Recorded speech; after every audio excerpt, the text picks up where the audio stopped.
Nguhaye ikaze kandi uri uw'agaciro wowe wamaze gukora subscribe kuri Mugabo Real Estate, ahahora hanyura imari nziza kandi zikenewe n'abakiriya bifuza gutura mu karere ka Bugesera cyangwa kuhashora imari. Iyi mari ngiye kubaha uyu munsi ni ubutaka nako ni isambu. Kwanza ni isambu nini cyane ifite ubuso burenga 5,800 hano hafi n'ikibuga cy'indege cya Bugesera.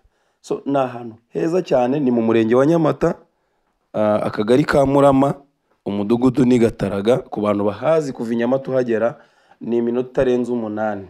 So ikibuga cy'indege rero iyo uri muri iyi sambu ubu kireba neza, ubureba imirimo yose ikorwamo, ubureba imihanda ya kaburimbo, ubureba amazu amaze kubakwamo, ubureba kuri ofisi hose neza. Ni ukuvuga ngo ku bantu ngira ngo murareba mwabantu mwe, iki ni ikibuga cy'indege mubona hakurya, dore ngiki.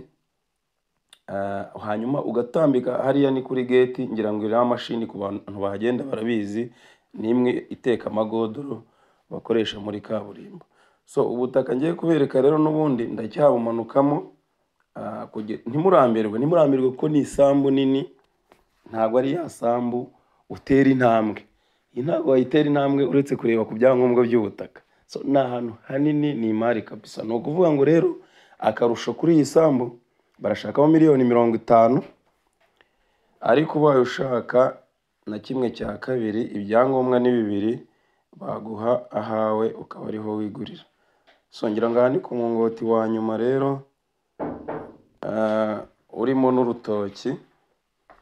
Ni ahantu heza, ni naho ubu butaka bugarukira. So nk'uko mubireba ni ku kibuga cy'indege neza. Kurikira neza uharebe, ngira ngo ubutaka bugarukiye hano ni metero 60. Metero 60 uvuye hano kuri kano gahanda kazamuka, hanyuma ugatera amaso hakurya ku kibuga cy'indege. So ngaho rero ni mwihere ijisho murebe ikibuga cy'indege. Ubutaka bwo nabo batembereje neza cyane.